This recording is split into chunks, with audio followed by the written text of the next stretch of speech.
Génération Consciente, votre rendez-vous habituel, une émission que vous avez l'habitude de suivre chaque samedi à partir de 14h juste et en rediffusion chaque mardi à partir de 18h20 et chaque vendredi à partir de 21h30.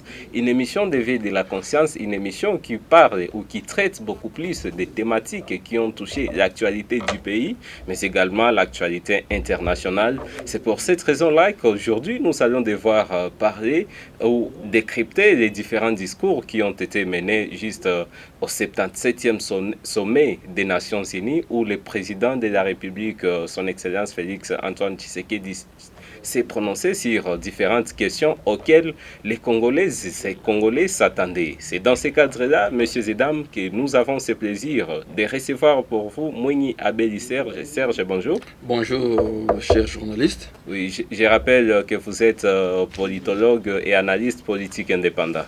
Oui, je le suis et membre des dynamiques des politologues du Congo. Merci bien. Nous sommes également avec M. Liévin Saliste, lui qui est le chef ou le secrétaire exécutif en charge de l'idéologie et de la mobilisation au sein du parti UDPS Tshisekedi Fédération Sud Kivu. Cher Liévin, bonjour. Et bonjour à tous les auditeurs qui nous suivent, bonjour à tous les téléspectateurs, bonjour à mon ami avec lequel nous allons décortiquer ces bons sujets que vous avez préparé pour nos auditeurs. Et surtout, bienvenue encore une fois dans l'émission Génération Merci Consciente. beaucoup. C'est l'Union pour la démocratie et le progrès social qui vous remercie pour l'invitation. Merci bien. On devrait être également avec quelqu'un de l'IDPS, les peuples, l'IDPS cher à Valentin Moubaké, mais qui s'est juste excusé pour un fait tragique qu'il a connu juste dans la nuit d'aujourd'hui. C'est pour cette raison-là que nous allons devoir avancer dans le cadre de cette émission avec mes deux invités qui ont jugé mieux répondre présent à cette invitation. Cher Serge, on commence avec vous. Nous l'avons tous suivi. Le président de la République, Félix Antoine Tshisekedi, s'est prononcé sur nombreuses questions ou différentes questions auxquelles les Congolais s'attendaient au sommet des Nations Unies. Quelles sont vos impressions ou quelle est votre appréciation vis-à-vis des discours qu'il a tenus au sommet des Nations Unies? Ok, je pense que tous on a suivi le chef de l'État. Il a touché sur presque tous les secteurs de la vie de manière normale. Dans nos pays, vous savez que parfois les regards sont trouvés sur les questions qui suscitent l'attention de la population, surtout les questions économiques, questions politiques, questions sécuritaires. Pour ce qui est des questions politiques actuellement, les regards de tous les Congolais se fixent vers les élections. Ok? Parce que c'est une question que personne ne peut faire semblant d'oublier aujourd'hui. Les élections seront-elles organisées en 2023 comme prévu par la loi, la constitution ou le calendrier électoral? Ça, c'est une question. Et des côtés sécuritaires, je pense que personne ne peut faire aussi semblant d'oublier que la situation du pays sur le plan sécuritaire est presque chaotique. Et ça va même se marier avec les élections en se demandant comment est-ce qu'on peut les organiser lorsqu'on trouve qu'il y a une partie du pays qui échappe au contrôle de l'État. Alors si je peux m'axer d'abord sur les cas sécuritaires, je pense que le président, on a d'abord salué l'effort qu'il a fourni en citant l'ennemi que tout Congolais considère aujourd'hui comme étant derrière les mouvements du 23 mai qui perturbent l'ordre public et l'ordre sécuritaire dans le Nord Kivu. Il en a cité un, pourtant nous savons que l'Ouganda aussi est dans cette mèche, mais malheureusement que quand on parle de nos agresseurs, on fait semblant d'ignorer l'Ouganda. Pourtant l'Ouganda a un rôle majeur qu'il joue souvent dans la déstabilisation de l'Est de la RDC. Et je dois par ce même micro rappeler que les M23, après qu'il y ait scission entre eux, il y a certains qui se trouvent en Ouganda parce que c'est là où se trouve leur base et les autres. Il y a le camp de Makenga nécessairement et le camp de Bosco Taganda.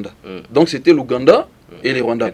Mais moi je pense que le chef d'État s'était retrouvé dans les dilemmes, sachant que lui-même avait fait à ce que l'armée ougandaise entre officiellement dans notre pays, en disant qu'ils viennent sécuriser la population dans une mission contre les ADF, même si on ne connaît pas les résultats de ces missions parce que les fruits ne sont pas escomptés sur le terrain. Alors citer encore l'Ouganda comme étant une base arrière des M23, il était dans ces dilemmes parce que quelqu'un du sérieux ne peut pas le faire de cette manière. Tout le monde peut se demander maintenant comment le même chef de l'État dit aujourd'hui que l'Ouganda est derrière les rebelles et l'Ouganda est avec l'armée congolaise pour combattre les rebelles. C'est quelque chose qui ne peut pas aller. Alors, le président nous a cité les Rwandais avec force et avec énergie que c'est l'ennemi. Alors, tout le monde savait qu'après cette prise de parole, il y aura des actions concrètes contre les Rwandais. Mais ce qui m'a étonné, moi, à la même seconde qu'on finit le discours, on voit le chef de l'État déjà avec le président français Emmanuel Macron et avec le président rwandais pour discuter maintenant sur les points sécuritaires. Alors, on est devant tout le monde, devant le monde entier, parce que là, c'est le monde entier qui vous suit. Vous montrez que l'ennemi, c'est les Rwandais, et les gens s'attendent maintenant à vous voir prendre les décisions et pouvoir mettre les Rwandais devant les défis, mais directement, on discute. Jusque-là, les points sur lesquels on a même discuté ne sont pas connus. C'est qu'on est en train de considérer qu'il y a un semblant qui s'est fait par nos autorités. Ils ont des discours. Sur le plan théorique, ils nous montrent qu'ils sont là pour combattre l'ennemi, mais sur le plan pratique, on ne voit rien. Mais l'option diplomatique n'est pas encore écartée jusque-là. C'est peut-être dans cet angle-là qu'il s'est retrouvé avec Kagame et Macron. Monsieur le présentateur, je sais que partout, il y a l'option diplomatique qui n'est jamais écartée, mais il faut d'abord l'option militaire là-bas. Regardez aujourd'hui ce qui se passe entre la Syrie et l'Ukraine. La Russie et l'Ukraine. Et les cadres diplomatiques ne sont pas tellement écartés, mais la Russie passe d'abord à l'offensive. Et l'Ukraine, avec les pays qu'il a comme moyen, il continue à résister avec le soutien qu'il a aussi des Occidentaux, mais les mêmes Occidentaux qui soutiennent l'Ukraine et demandent toujours qu'il y ait des pourparlers avec Vladimir Poutine, le président russe. C'est qu'on utilise la voie diplomatique sans montrer qu'on est amorphe sur le plan offensif. Merci bien, je vais revenir vers vous d'un moment à l'autre. Liévin Salis, lui qui est juste du parti politique au pouvoir, nous avons suivi, cher Liévin, les propos ou les discours du chef de l'État au 77e sommet des Nations Unies, un discours que les Congolais ont salué, vraiment, qu'il s'agisse de l'opposition ou de la majorité. On a dit que le président a dit juste ce que les Congolais attendaient qu'il dise, mais à côté de tout ce qu'il a dit, on a observé juste un certain silence parce qu'on s'attendait à une certaine pression sur les rebelles du M23, mais malheureusement qu'ils occupent toujours Bunagana. Quelles ont été vos impressions ou comme politique, comment est-ce que vous avez juste jugé ou perçu ces discours du chef de l'État? Merci beaucoup. Je crois savoir que nous devons d'abord circonscrire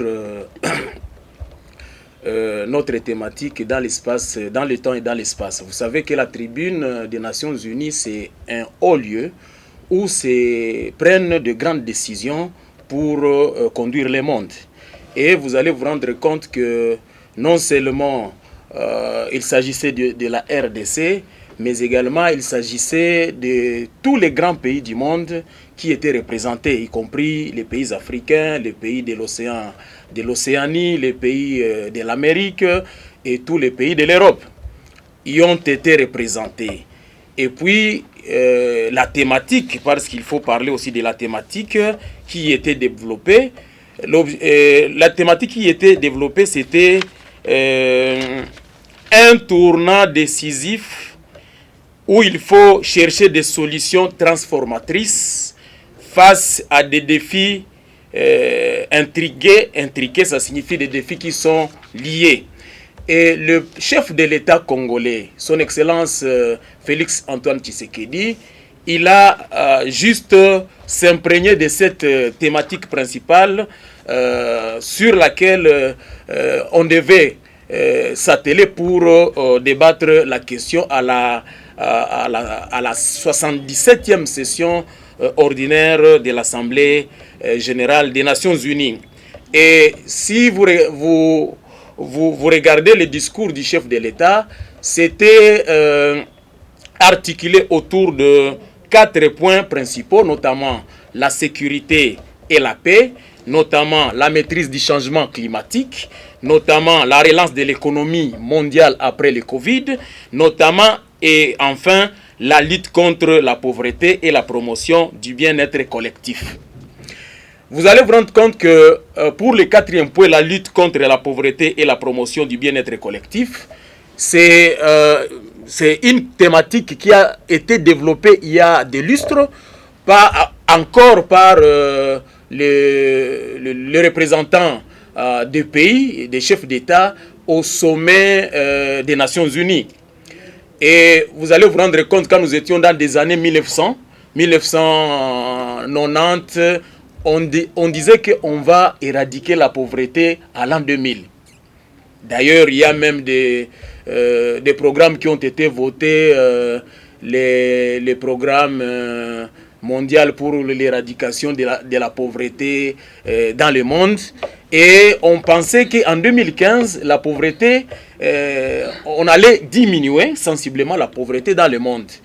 Mais est-ce que cette pauvreté a été diminuée sensiblement? Et donc, à ce qui concerne la sécurité, parce qu'on a effleuré cette question, c'était d'ailleurs la préoccupation principale de mon co-débatteur ici. À ce qui concerne la sécurité et la paix dans le monde, vous allez vous rendre compte que la plupart des chefs de l'État qui ont défilé, à la tribune, qui ont passé devant la tribune des Nations Unies à ces sommets, ils ont insisté sur l'insécurité qui mine leurs pays respectifs. Notamment, vous avez vu le Premier ministre à l'intérim malien, comment il a pris la parole et il n'est pas allé par le dos de la cuillère. Oui. Il a même indexé la France. Oui, on va y arriver. Son pays colonisateur. Oui. Et à ce qui nous concerne, nous, en tant que République démocratique du Congo, nous avons constaté que notre président de la République était à la hauteur de la thématique. D'autant plus que c'est chuchoter les Congolais tout bas. Il a eu à le dire tout haut, à la satisfaction générale de tous. Parce que vous savez, depuis que notre pays est confronté par d'insécurité liées notamment à l'entrée, on n'a pas pu toucher du doigt les commanditaires de l'insécurité en RDC. Et le président de la République a profité pour cette fois-ci dire tout haut l'agresseur. Et vous allez vous rendre compte que quand il a touché l'agresseur, et toute l'Assemblée a applaudi. Néanmoins, il a insisté également pour dire que la RDC n'a pas la vocation de verser dans des génocides, dans des règlements de comptes inutiles, pour perpétrer des génocides comme l'ont fait nos voisins à un certain moment de leur histoire.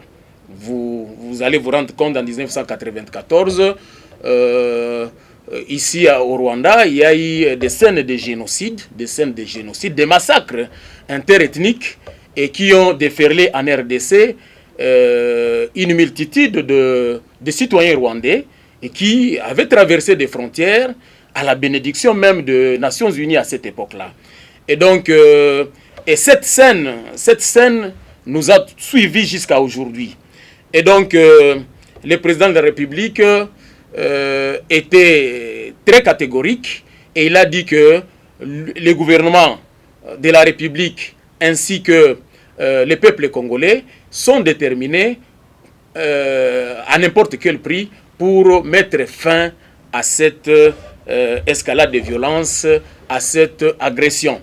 Et il a profité pour interpeller les Nations Unies. Vous savez que les Nations Unies ont été créées avec comme objectif primordial asseoir la paix. Rétablir la paix partout dans le monde. Oui, et la sécurité dans le monde. Et donc, si aujourd'hui, le secrétaire général des Nations Unies déclare que les Nations Unies, la mission des Nations Unies au Congo pour la stabilisation du Congo qu'on appelle MONUSCO, est incapable de gérer, de maîtriser les M23, c'est une façon de dire à la face du monde que les Congolais n'ont qu'à se prendre en charge. Et il a raison parce que, vous savez, ce ne sont pas les autres qui vont venir mettre fin à ces cycles de violence, à ce cycle d'agression que connaît notre pays. Est-ce que ça peut être également une façon de dire que les Nations Unies sont trop défaillantes à ces missions? D'une part, vous savez, il y a un complot international, je dirais, derrière cette question, parce que il est inacceptable aujourd'hui qu'on dise qu'un groupe armé, appuyé par un pays qu'on a cité, soit capable de défier même l'ensemble des pays qui forment ce qu'on appelle les Nations Unies.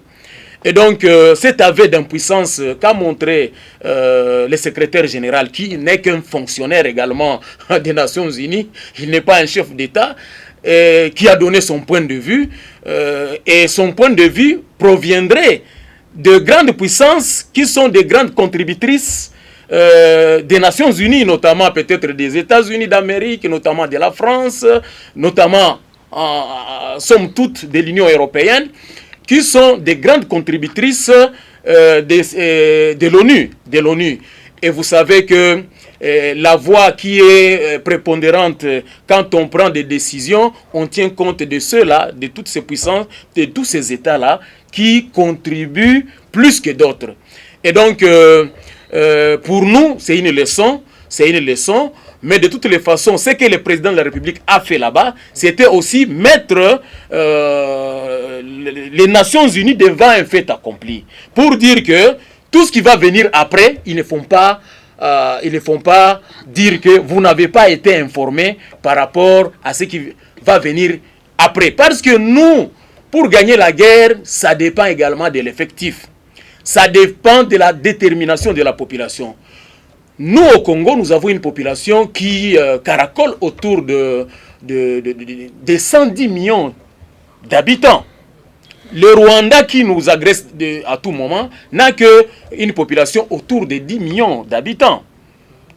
Et cette démographie est à comparer seulement avec la démographie de Kinshasa. D'ailleurs, Kinshasa dépasse aujourd'hui l'ensemble de l'effectif de la population rwandaise. Merci bien. Toujours dans le cadre de son discours au sommet des Nations Unies, moi, ce que j'ai eu à relever comme un point absent dans son discours, c'est la tenue des élections de 2023. Parce que jusque-là, on est en train de voir qu'il n'y a même pas de campagne. Parce que chaque fois qu'il y a élection, il y a des campagnes qui sont de temps en temps menées avant que les scrutins ne soient organisés, juste pour sensibiliser la population sur les processus qui est en cours. Mais ce point n'a pas été évoqué aux Nations Unies. Est-ce que ça n'a pas attiré son attention juste quand il a travaillé sur son discours? De toutes les façons, je pense qu'il a garanti. Le président de la République a été clair. Il a dit que les élections seront organisées dans le délai constitutionnel, ce qui est essentiel. Pour dire, il fallait déjà qu'on sente des campagnes électorales avant les campagnes, ça serait violer intentionnellement la loi et la constitution de la République. Et donc, je crois qu'il y a un organe qui va se charger de l'organisation des élections en République démocratique du Congo. Et cet organe est connu, ça s'appelle la CENI. Et donc, il appartient à la CENI. Il appartient à la CENI de présenter un chronogramme par rapport à l'organisation de ces élections. Et la CENI en République démocratique du Congo a déjà donné d'une manière sommaire les chronogrammes, comment ça va se dérouler, la cartographie des sites électoraux et tout. Pas plus tard, la semaine passée, j'ai vu à la télévision, on montre les porte-parole de la CENI venir avec des machines et en provenance du Corée du Sud, à Séoul. Et on a même fait un petit exercice au Bas-Congo et à Kinshasa pour voir si les machines qui ont été apportées par la CENI sont de bon état et pour voir quel est le rythme qu'un électeur peut faire dans l'urne. Combien de temps il peut faire dans l'urne, est-ce que la fonctionnalité était normale. Tout ça a été fait et le président de la République a dit que lorsqu'il rencontre le président de la CENI ou l'ensemble du bureau de la CENI, il lui pose toujours des questions il leur pose des questions si réellement ils sont prêts pour organiser les élections. Merci. Et la réponse du bureau de la CENI est claire, ils sont prêts pour organiser ces élections. Effectivement, il appartient au gouvernement de la République de disponibiliser les moyens pour que se réalisent ces élections. Et le président de la République a dit que il a toujours instruit au ministre des Finances, Nicolas Kazadi, qui chapeaute ces ministères, de faire mieux, tout son mieux pour mettre la CENI dans des conditions idéales. Juste une petite question avant de redonner la parole à Serge, parce que c'est un point que vous avez également évoqué. Aujourd'hui, il y a une très forte tension, vraiment si je peux le dire comme ça, qui existe entre la MONUSCO et la population à l'est de la RDC. La population qui ne veut plus de la MONUSCO, mais quand le président a parlé de cette question, il a montré qu'il est en train de voir comment parler de la question de la MONUSCO juste après les élections de 2023. Pourtant, nous savons que les élections, c'est juste en décembre 2023. Et après décembre, c'est juste 2024 qui commence. Tant que là, on sera presque à l'expiration du mandat de la MONUSCO. Tant que la population essaie de mettre pression afin de voir si une fois cette force peut déjà se retirer de la RDC afin que l'armée congolaise s'organise autrement. Est-ce qu'on peut parler des ratés à ce point-là, du fait qu'il n'a pas ou il ne sait pas allier derrière la position de la population qui veut déjà un départ précipité de la MONUSCO? De toutes les façons, vous allez vous rendre compte que le président de la République s'est rangé derrière la position de la population. Contrairement à certaines langues méchantes, lorsque la population s'est soulevée, il y a un tollé de la population qu'on a senti partout à l'est du pays, que ce soit à l'est, que ce soit au sud, que ce soit au nord, que ce soit à l'ouest de la République démocratique du Congo. Notre population a exprimé le vœu de voir la MONUSCO quitter le sol congolais où elle a déjà fait 20 ans sans résultat. Et ce qui est venu encore conforter la position de la population, c'est cette déclaration ratée du secrétaire général des Nations Unies qui va montrer à cette population que la MONUSCO n'est pas capable de protéger même les civils. Raison pour laquelle le président de la République, il s'est rallié à cette, d'une manière ou d'une autre, et d'une manière diplomatique, à cette position de la population, parce que vous savez, personne ne peut libérer un pays, c'est le peuple qui libère la nation. Oui. Merci bien. Je reviens vers vous d'un moment à l'autre, mais je laisse quand même Serge aussi profiter de ces minutes. Et de son côté, je vais juste revenir sur la même question de la MONUSCO. Juste avant ce 77e sommet des Nations Unies, nous avons suivi l'intervention du secrétaire général des Nations Unies, Antonio Guterres, qui s'est juste livré aux journalistes de RFI et France 24, où il s'est dit que la MONUSCO n'a vraiment pas la force, ou la force de la MONUSCO est trop faible par rapport à celle que détient les M23. Une question se pose sur la défaillance que les Nations Unies déclarent déjà face à ces missions en RDC. Est-ce que nous pouvons dire qu'il y a quelque chose de flou, parce que dans son discours même, ou bien dans cette même interview, il a eu à déclarer que non, il y a des complices, il y a des gens ou des pays de l'extérieur qui soutiendraient même les M23. C'est ce qu'il voulait juste insinuer en un certain moment, mais malheureusement qu'il n'a pas eu à citer ces pays-là. Est-ce que, de par maintenant le discours du chef de l'État qui n'a pas également précisé si une fois il fallait que la MONUSCO parte même avant la tenue des élections, on peut dire que jusque-là, il est encore pris par les Nations Unies? Bon, je pense que, messieurs les journalistes, je comprends bien la question, mais avant de répondre, je vais toucher sur quelques points que notre ami a cités, oui, notamment sur les points de la pauvreté. Il a dit que le président a évoqué quelque chose sur ces points-là, mais moi, je me demande, est-ce qu'il a eu à lire les derniers rapports sur les cas de malnutrie dans le monde? Notre pays est les premiers sur l'échiquier mondial avec plus de 7 millions de malnutris. Avec la province ici qui vaut aussi en avance par rapport à son prise pour que l'on nous garantisse qu'il y aura une lutte contre la pauvreté de manière effective. Parce que dans un pays où il y a les détournements à chaque seconde, les corruptions à chaque minute, il y a les budgets insignifiants sur les plans d'agriculture ou des pêches et l'élevage. Donc tout ce qui peut renforcer le secteur économique est affaibli par nos hommes politiques ou nos autorités elles-mêmes. Il a cité aussi les cas sur les plans sécuritaires. Avant de parler de la MONUSCO, il a cité les Mali.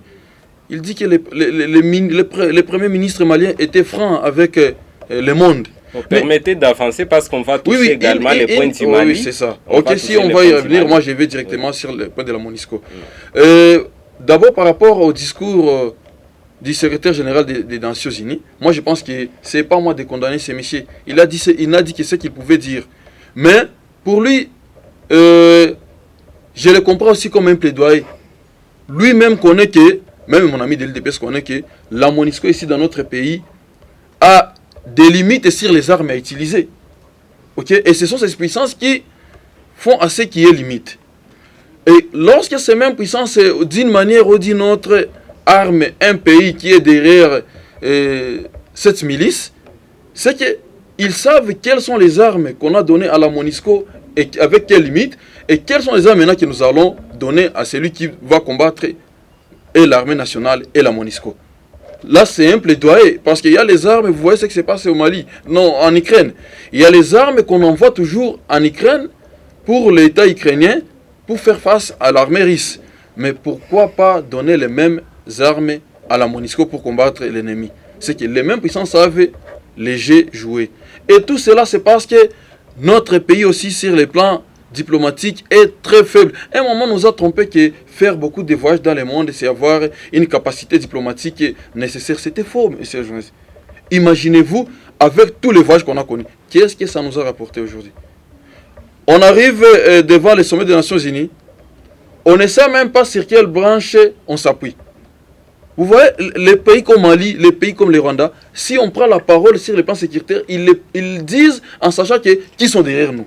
Mais avec un pays où on fait un voyage aujourd'hui aux États-Unis, demain en Russie, le lendemain en Chine, en Allemagne, on ne sait même pas sur le plan diplomatique que nous sommes axés sur quel angle sécuritaire. Avec un arsenal politique qui est aussi très affaibli. Et comment est-ce que les puissances vont venir? Donc, tout le monde ne connaît pas ce que nous sommes sur ces points-là. Alors, le président n'est pas cité ce qui est de la MONUSCO. Bon, c'est pas qu'il est faible. Il connaît la réalité des choses. Est-ce que si la MONUSCO partait aujourd'hui, nous avons une armée déjà capable à répondre aux attaques des ennemis? Nous savons que, comme force de la RDC, nous avons les éléments de l'armée qui sont prêts à servir ces pays. Mais la MONUSCO est là, mais la MONUSCO ne répond pas aux attaques. C'est toujours les FARDC qui répondent aux attaques. Moi, je n'en disconviens pas. Mais il faut... Quand nous voyons seulement les éléments FARDC, parfois nous ignorons la question logistique. Ne pensez pas que l'armée aussi répond, il n'y a pas une question logistique qui est là.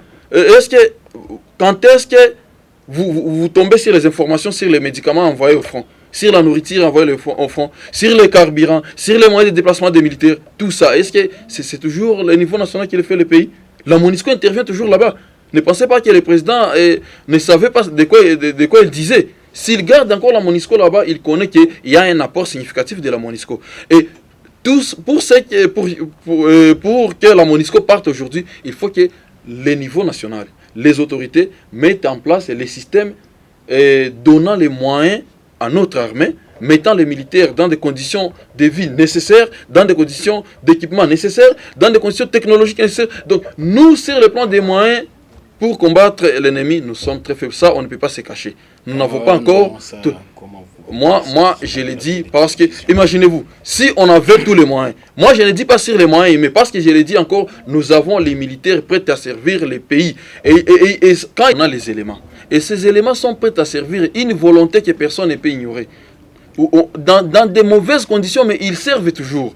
Mais sur les plans des moyens, c'est là qu'il y a problème. Imaginez-vous dans un pays où on donne aux institutions politiques plus de 30% du budget national, mais on donne à l'armée moins de 5%. Est-ce que là, vraiment, on a envie de la sécurité dans ce pays? Moi, je pense que c'est faux. Autre angle que je disais, sur le plan sécuritaire même, on s'est tous appuyés sur les pays de l'Afrique de l'Est, mais ces pays n'ont montré que les limites. Ils n'ont pas envie de nous servir. On fait entrer, par exemple, l'armée ougandaise. Pas de résultats. On fait entrer maintenant l'armée burundaise, qu'on a toujours refusé que les Burundais ne sont pas là. Mais à un moment, on a été contraint d'accepter que l'armée burundaise est là. Mais on se demande, est-ce que l'armée qui entre là, c'est pour venir traquer les rebelles et les ramener chez eux ou maintenant les pousser dans les fins fonds de la RDC? Quand l'armée burundaise attaque ces éléments ici, c'est pour les pousser vers les maniements. Alors, quelle solution? Aujourd'hui, on nous a dit que l'armée kenyane sera là. On nous dit que l'armée kenyane passera par Bunagana, sachant que c'est pour venir chasser les M23 du côté de Bunagana. Mais on nous dit que c'est une armée qui va créer une zone tampon entre les FARDC et les M23. Mais qu'est-ce que ça nous donne? Mais c'était prévu qu'ils passent par Bunagana, mais ils ne sont plus passés comme ça. Ils sont maintenant passés par Beni, ce n'était plus vers Bunagana. C'est ce que moi j'ai dit. C'est qu'il y a ce qu'on nous donne dans les discours de manière théorique, mais sur les plans pratiques, on ne voit rien. On trouve qu'il n'y a pas cette volonté de servir ou de nous garantir la sécurité. Et maintenant, si on dirait que les élections pointent à l'horizon, comment est-ce qu'on va organiser les élections alors que les autres sont étouffés? Les gens de Bunagana sont étouffés. Les gens du Nord Kivu avec l'état de siège sont étouffés. Les gens de Ituri, toujours la même chose. C'est que nous ne sommes pas encore dans de bonnes conditions d'applaudir les plans de sécurité de notre pays. C'est que la MONUSCO, nous ne sommes pas là que la MONUSCO reste toujours. La MONUSCO doit nécessairement partir à un moment, mais ce n'est pas la faute à la MONUSCO. C'est notre pays qui doit nous montrer qu'on a déjà la capacité de trouver solution sur les plans sécuritaires et la MONUSCO peut maintenant partir. Mais chasser la MONUSCO là où il n'y a que les hélicoptères de la MONUSCO qui peuvent aussi transporter nos officiers pour aller sur les fronts de guerre. Bon. Pour moi, c'est pas normal. Peut-être qu'au départ de la MONUSCO, le pays pourra maintenant s'organiser parce qu'eux-mêmes, en cette présence de la MONUSCO, il y a toujours ces gens de messieurs les journalistes, il faut que les indices maintenant se présentent. Il faut qu'il y ait les indices. Parce que on ne peut pas se réveiller si la MONUSCO partait maintenant. C'est aujourd'hui qu'on va commencer à s'organiser. C'est qu'il y a un plan B qui doit être déjà conçu. Non, je ne pense pas. Moi, je ne pense pas à ce plan B. Ça doit se montrer sur les plans financiers d'abord. Quel est le budget de l'armée? Les députés sont déjà dans une session pour parler du budget. Attendez-vous à un budget médiocre encore de l'armée et là vous allez attendre les mêmes députés et les mêmes autorités qui vont se donner les grands gâteaux, venir nous dire que Toumeni Watoto Jeshini, alors qu'ils se distribuent des millions à Kinshasa, ils viennent maintenant nous demander d'envoyer seulement les enfants dans l'armée, comme si c'est l'armée qui est devenue une poubelle de médiocrité ou une poubelle où on doit amener les gens qui sont capables de servir et ne pas répondre à leurs efforts. C'est pas normal quand même. Il faut qu'il y ait contrepartie de ces militaires qui se donnent pour défendre les pays, qu'ils soient mis dans de bonnes conditions. Même un militaire qui meurt au fond, qu'est-ce qu'on fait de sa famille? Les militaires meurent au fond, leur famille restent dans des misères, leurs enfants ont du mal à étudier. Vous avez vu, je pense, quelque chose qui s'est passé entre l'enseignant et les militaires au Nord Kivu. Tout ça, ça montre que nos militaires sont dans de mauvaises conditions. Moi, je ne suis pas là pour étaler les faiblesses d'une armée, mais c'est pour éveiller la conscience de nos dirigeants. Prenez quand même conscience, si on est venu au pouvoir avec l'idée de servir, de garantir la sécurité au peuple, alors faisait cela de manière concrète. On veut voir le pragmatisme sur les plans sécuritaires. Je retiens bien dans tout ce que vous venez de dire là que nous avons une armée forte et républicaine, mais nous manquons une volonté politique de faire à ce que cette armée soit dissuasive. Parce que même le détournement qui se passe au sein de l'armée, est-ce que les autorités au sommet de l'État ignorent? Mais ils font semblant, parce qu'ils savent qu'est-ce qu'ils s'étaient dit. Imaginez-vous, messieurs les journalistes, aujourd'hui nous sommes dans les 4 mois où Bunagana est entre les mains des rebelles. Est-ce que vous sentez qu'il y a déjà des mesures adéquates pour récupérer Bunagana? C'est comme si on a déjà oublié, c'est devenu une administration à part et il ne reste que faire monter seulement les drapeaux de notre pays et le reste vont se suivre comme peut-être ils ont prévu. Merci Serge. Je reviens vers sa liste juste avant de conclure ces points, juste pour reprendre un autre point que nous allons devoir décrypter dans le cadre de cette émission. Cher Saliste, toujours par là de la question sécuritaire parce que ça fait partie des questions phares auxquelles les Congolais s'attendaient et auxquelles le président s'est prononcé au sommet des Nations Unies. Mais je vais juste rappeler ici la dernière mission que les chefs de l'État, celle en personne a fait dans l'Ituri et dans le Nord Kivu, où il a eu à énumérer juste nombreuses déviations des ordres qu'il a soulevés, qui étaient au niveau de l'armée sur place, où il y avait même des listings qui n'étaient pas justes, que l'on présentait, des détournements. Mais après ça, on n'a senti vraiment rien. Parce qu'apparemment, on peut se dire, je ne sais pas si on peut se dire que ce même système continue, ou bien si on en a déjà corrigé, on ne sait vraiment pas. Mais aujourd'hui, l'armée continue toujours dans cette misère. On ne voit pas les politiques s'investir davantage dans la question de l'armée afin que les militaires puissent jouir vraiment d'une très bonne condition. Ici récemment d'ailleurs, les militaires se plaignaient, certaines veuves, mais également les blessés de guerre qui se sont retrouvés coupés de leur paye. On ne sait pas si une fois, vous avez aussi à dire par rapport à ces points vis-à-vis de la détermination de notre armée à donner ce que la population attend d'elle, mais également de la défaillance de nos politiciens qui ne parviennent pas à mieux assumer la question sécuritaire ou la question qui touche la défense de l'intégrité territoriale. Et vous savez que la question sécuritaire est hautement géopolitique et à la fois géostratégique. Et pour aborder la question sécuritaire, on ne doit pas y aller littéralement. Tellement que c'est une question sensible, c'est une question d'État.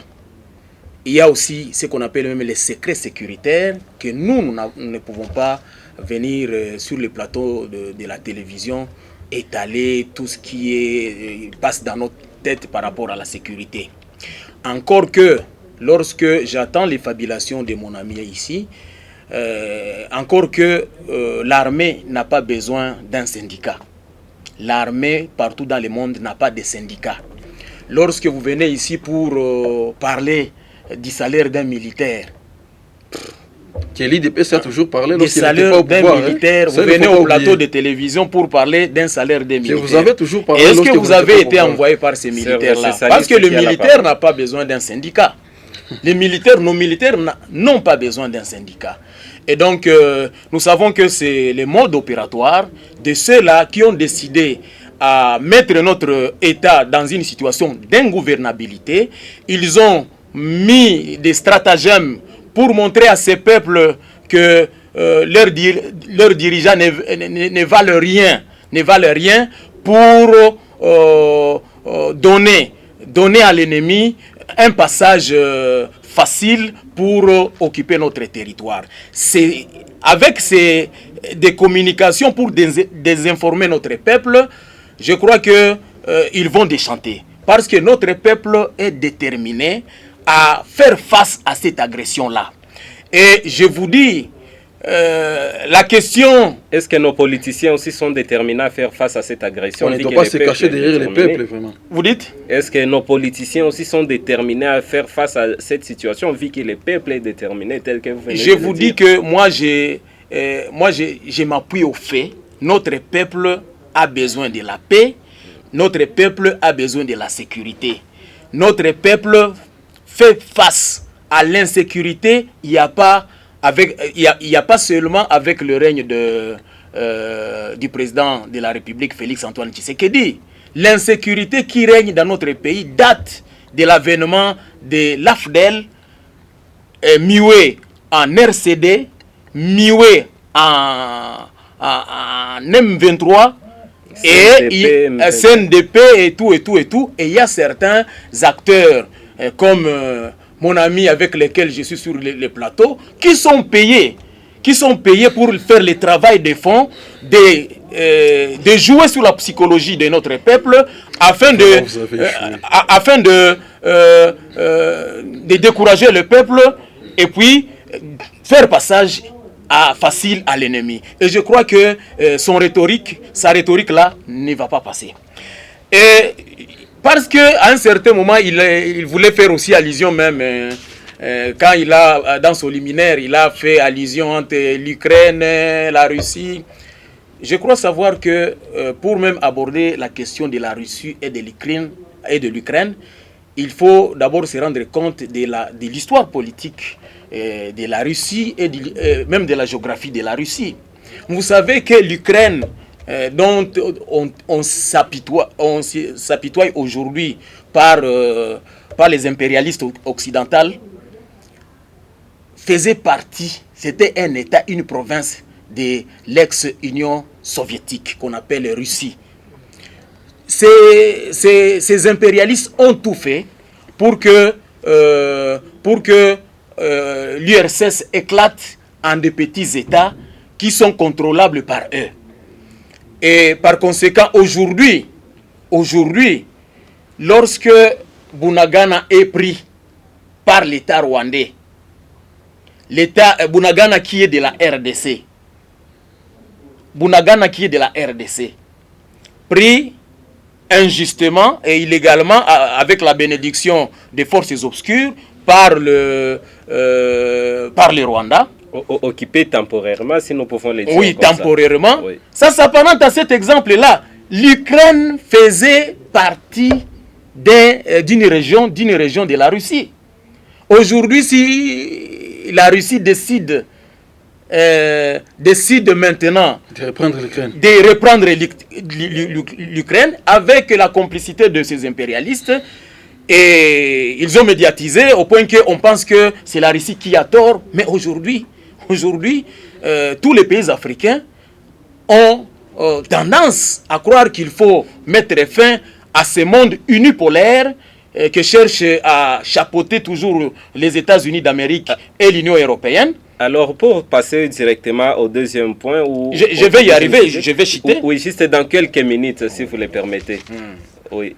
Je disais donc, pour mettre fin à cette hégémonie que cherchent les grandes puissances, notamment les pays, les chefs de file, ce sont les États-Unis et l'Union européenne, je crois que l'option pour la Russie et la Chine de casser ces mythes qui datent de 1945 est la bienvenue pour nos pays.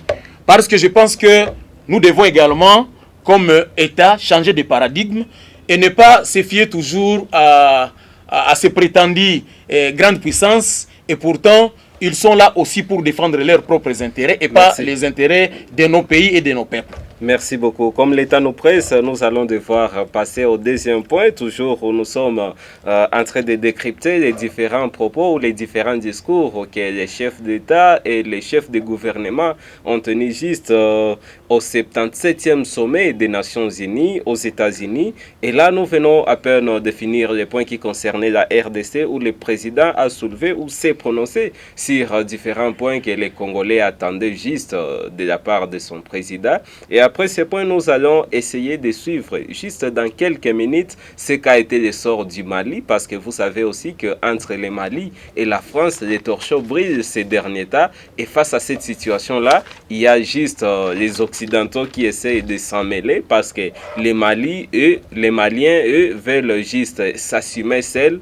Suivons juste dans ces quelques minutes ce qu'ont été les propos de ces chefs du gouvernement malien. Française, profondément anti-française, pour avoir régné les valeurs morales universelles et trahi le lourd héritage humaniste des philosophes des Lumières, se sont transformés en une junte au service de l'obscurantisme. Je répète, les autorités françaises, profondément anti-françaises, pour avoir régné les valeurs morales universelles et trahi le lourd héritage humaniste des philosophes des Lumières, se sont transformés en une junte au service de l'obscurantisme. Je répète pour une dernière fois. Les autorités françaises profondément anti-françaises, pour avoir régné les valeurs morales universelles et trahi le lourd héritage des philosophes des Lumières, se sont transformés en une junte au service de l'obscurantisme. Obscurantisme de la junte française nostalgique de pratiques néocoloniales, condescendantes, paternalistes et revanchardes, qui a commandité et prémédité des sanctions inédites, illégales, illégitimes et inhumaines de la CEDEAO et de l'UEMOA contre le Mali et mon pays. Après plus de 10 ans d'insécurité et en fait des milliers de morts, autant de réfugiés et de déplacés internes, n'est-ce pas un sacrilège de mettre une population malienne victime de l'insécurité dans un pays enclavé sous embargo pendant 7 mois, en procédant à la fermeture des frontières et la saisie des comptes financiers du Mali. Grâce à sa résilience et à la solidarité des pays amis et des peuples africains, le peuple malien a tenu et a déjoué les pronostics de ses adversaires. Obscurantisme de la junte française qui s'est rendue coupable d'instrumentalisation des différences ethniques, en oubliant si vite sa responsabilité dans le génocide contre les Tutsis au Rwanda, coupable également de tenter désespérément de diviser les Maliens, enfants d'une même famille. Enfin, obscurantisme de la junte française qui a violé l'espace aérien malien en y faisant voler des vecteurs aériens tels que des drones, des hélicoptères militaires et des avions de chasse plus d'une 50aine de fois, en apportant des renseignements, des armes et munitions aux groupes terroristes.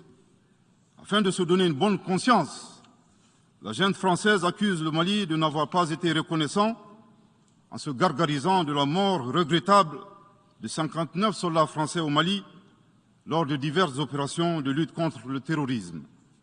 À cette triste accusation, nous rappelons que dans la majorité des interventions d'officiels maliens et des cérémonies, nous rendons systématiquement un hommage à l'ensemble des victimes de l'insécurité au Mali, sans distinction de nationalité, donc y compris les 59 Français décédés. Aussi, nous les invitons à ne pas s'arrêter à si bon chemin et de remonter le temps, en passant par leur intervention en Libye, décriée par toute l'Afrique, sans oublier la participation forcée des milliers d'Africains à la Première et la Seconde Guerre mondiale, sans oublier la traite négrière qui explique le sort économique de beaucoup de pays. Combien d'Africains sont-ils morts pour la France et le monde libre dans lequel nous vivons? Monsieur le Président, eu égard à la gravité des faits commis par la junte française, le Mali, dans sa lettre en date du 15 août 2022, a demandé la tenue d'une réunion d'urgence du Conseil de sécurité des Nations Unies. Cette réunion a pour objet de permettre au Mali de présenter les éléments de preuve en sa possession, démontrant que l'armée française a agressé en de maintes reprises mon pays, en violant de manière répétitive et fréquente l'espace aérien malien, sans autorisation des autorités maliennes, et parfois en falsifiant des documents de vol. Plus grave, Monsieur le Président, le Mali sera en mesure de prouver que la junte française a fourni des renseignements et des armes à des groupes terroristes. Le gouvernement du Mali s'interroge sur les raisons qui poussent cet État membre du Conseil de sécurité, de surcroît assurant la présidence de cet organe, à faire obstacle au débat en vue de la manifestation de la vérité. Le monde doit être édifié sur les faits graves qui se sont déroulés au Mali et qui sont à la base de l'aggravation de l'insécurité et de la déstabilisation du Mali et du Sahel. Par la saisine du Conseil de sécurité, le gouvernement du Mali entend mettre cet important organe chargé à titre principal du maintien de la paix et de la sécurité internationale face à ses responsabilités et dénoncer les agissements de la junte française contre mon pays. Ces actes hostiles sont incompatibles avec la Charte des Nations Unies et son statut de membre permanent. Il y va de la crédibilité de notre mécanisme commun, de l'efficacité de la lutte contre le terrorisme, mais surtout, il y va de l'intégrité de l'Organisation des Nations Unies, qui repose entre autres sur le respect des engagements internationaux, de la légalité internationale et de la Charte des Nations Unies. Monsieur le Président, il semble opportun pour le Mali de demander votre implication personnelle auprès du Conseil de sécurité des Nations Unies, afin que notre demande aboutisse pour que cesse la duplicité et la guerre par procuration imposée à mon pays. Monsieur le Président, dans la lutte contre le terrorisme et l'extrémisme violent, le gouvernement du Mali est fortement interpellé sur la question des droits de l'homme. Je tiens à souligner que les droits de l'homme constituent avant tout des valeurs qu'incarne chaque Malien. Aussi, le gouvernement du Mali reste déterminé à les respecter et à les faire respecter, conformément à sa politique de tolérance zéro contre l'impunité. Et cela par fidélité à nos valeurs ancestrales inscrites dans la charte de Kouroukanfouga, proclamée en 1236 par l'empereur du Mali, Soundiata Keïta. Le Mali, berceau de grandes civilisations, héritier de grands empires, terre de brassage, d'hospitalité et de tolérance, fait de la promotion et de la défense des droits de l'homme une priorité nationale. C'est pourquoi je réaffirme avec force que les opérations militaires des forces de défense et de sécurité du Mali sont conduites dans le strict respect des droits de l'homme et du droit international humanitaire. Cependant, comme je viens de le souligner, le gouvernement du Mali s'oppose avec véhémence à l'instrumentalisation de la question des droits de l'homme à des fins politiques, de positionnement, voire de chantage ou d'intimidation. De même, nous regrettons la sélectivité observée entre les droits des populations, dont des villages entiers sont massacrés et rasés, qui ne suscitent presque pas d'indignation particulière, et la manipulation communicationnelle faisant passer des terroristes neutralisés sur le champ de bataille pour des civils innocents. Monsieur le Président, pour terminer, je dirais que le peuple malien a décidé de prendre son destin en main. Il soutient pleinement le gouvernement dans la refondation du Mali, ainsi que le retour à un ordre constitutionnel apaisé et sécurisé en mars 2024, à l'issue d'élections libres, transparentes et crédibles. La réalisation de ces vastes chantiers exige du gouvernement de poursuivre et d'intensifier les efforts en vue de l'amélioration continue de la situation sécuritaire dans le pays et de la protection des personnes et de leurs biens. À cet égard, je me réjouis de la tenue à Lomé, le 6 septembre dernier, de la 3e réunion du groupe de suivi et de soutien à la transition. Oui, des retours sur ces plateaux de Hope Channel TV, juste après avoir suivi ces propos du Premier ministre malien qui s'est juste prononcé en tirant sur les Occidentaux et tous ceux qui veulent juste l'insécurité du Mali. Serge, vous l'avez suivi, vos impressions par rapport à ces propos? Bon, moi je pense que c'est une autorité qui s'est assumée. Si le Mali arrive à dire des choses pareilles à la tribune des Nations Unies, c'est parce que le Mali connaît sa ligne déjà. Il connaît sa ligne que le Mali, personne n'ignore juste qu'il travaille maintenant avec les Russes et les Chinois. Donc ce monde-là, BRICS.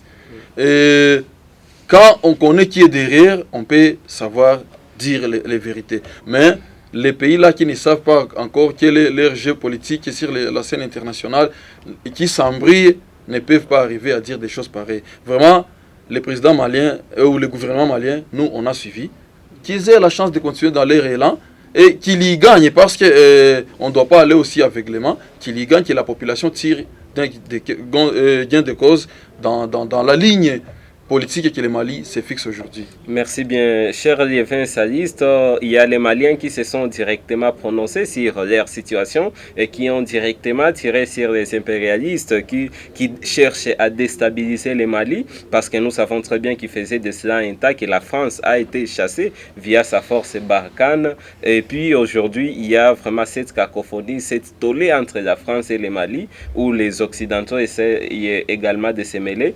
Qu'est-ce que vous avez lu dans ces propos du Premier ministre malien? Je pense que les masques sont en train de tomber, non seulement au Mali, mais également dans d'autres pays de l'Afrique, qui ont déjà compris qu'il faut qu'ils commencent à se prendre en charge, au lieu de continuer à compter sur les Occidentaux. Je crois que l'option qui a été prise par les Maliens et appuyée par le peuple malien, c'est une bonne option. Ça va permettre au monde d'échanger la manière de considérer les États africains, oui, qui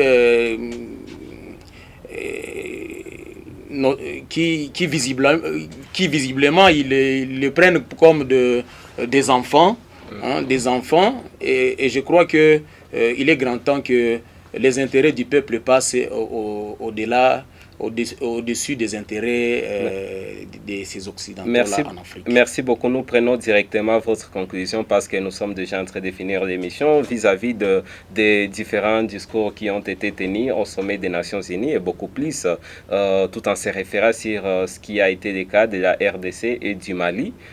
Votre conclusion par rapport à ces deux discours? Ma conclusion s'articule sur deux choses. D'abord, il ne faut pas faire croire à notre peuple que sans la MONUSCO, notre peuple ne peut plus continuer à vivre. La MONUSCO est arrivée ici il y a 20 ans. Avant la MONUSCO, le peuple congolais avait sa manière de gérer les questions sécuritaires. Et après son départ, le départ de cette MONUSCO, le peuple congolais saura comment gérer ces problèmes. Et donc, nos populations ne doivent pas céder à ceux-là qui sont utilisés par ces mêmes gens, qui distribuent de l'argent à ces mouvements, disons, citoyens, des faux mouvements citoyens, et des fausses sociétés civiles, des affairistes qui cherchent à montrer à notre peuple que le salut de notre peuple viendra de la balkanisation. Non, nous devons être fiers de notre pays, de la diversité culturelle qui compose notre pays, l'ensemble de notre population. Et nous devons nous supporter mutuellement. Nous devons accepter de vivre ensemble avec les autres. Merci beaucoup, cher Saliste. Juste, je vais vous donner 2 secondes de conclusion avant de parler de la transparence fiscale, parce que je vous ai toujours accordé 1 minute dans le cadre de cette émission pour essayer d'échanger sur la transparence fiscale. Votre conclusion, d'abord par rapport aux propos qui ont été tenus à la tribune des Nations Unies.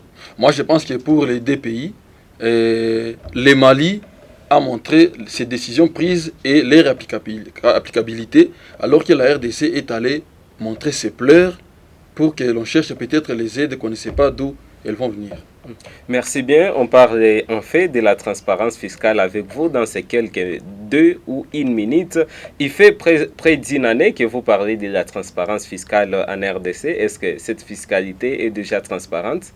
Bon, ce n'est pas encore du tout transparent et c'est pourquoi on ne baisse pas encore les bras. Nous continuons toujours à sensibiliser et d'ailleurs nous encourageons le comportement du gérant du marché de Kadutu qui nous a donné l'autorisation de circuler sans embûche dans les marchés pour sensibiliser la population une fois encore à payer les taxes et sensibiliser les agents de l'État chargés des recouvrements, de donner les quittances pour que l'argent soit bien canalisé, soit bien tracé jusqu'au trésor public et pour permettre au gouvernement de bien prendre les décisions nécessaires des contreparties.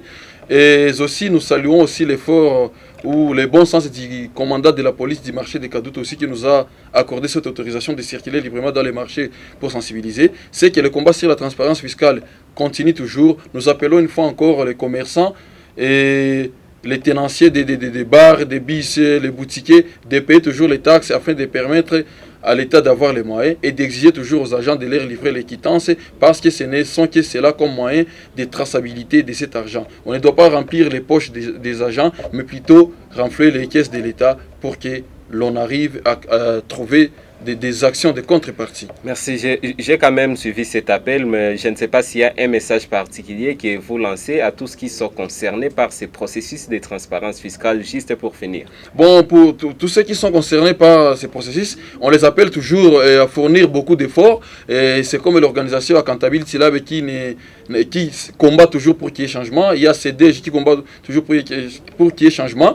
Et même dans le gouvernement, il y a aussi les cadres, les agents responsables et les autorités responsables qui combattent toujours pour qu'il y ait transparence fiscale et pour que l'argent qui entre dans les trésors publics sert encore le peuple. Et nous les appelons toujours à prendre conscience parce que ces pays nous appartiennent tous et le bien-être de la population n'est que notre souhait et notre idéal.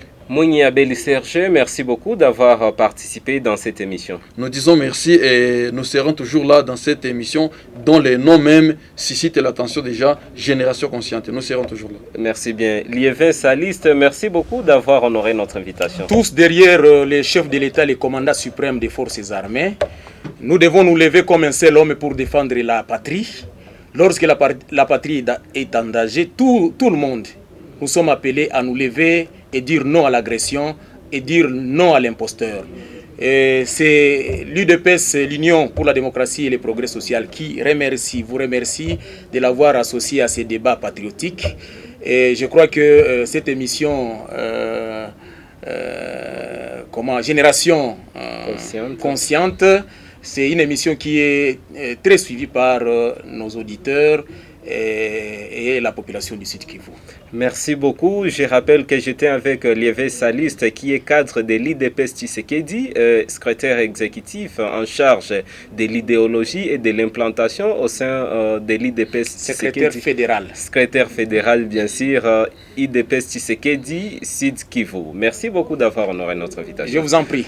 Merci également à Serge Moigny, qui j'ai cité, qui est politologue et analyste politique indépendant. Cher Serge, merci beaucoup d'avoir été avec nous. Disons merci aussi. Merci beaucoup également à Moïse Baziboué, lui qui était derrière la caméra, lui qui a donc fait tout ses mieux pour que vous puissiez nous suivre sans difficulté. Merci également à vous, très chers téléspectateurs et téléspectatrices, vous qui avez jugé mieux rester avec nous pendant cette 1 heure de l'émission Génération Consciente. Sami Baloumé Boutaragaza était à la présentation de cette émission. Restez branchés, connectés aux antennes de Hope Channel TV, car les meilleurs sont toujours à venir.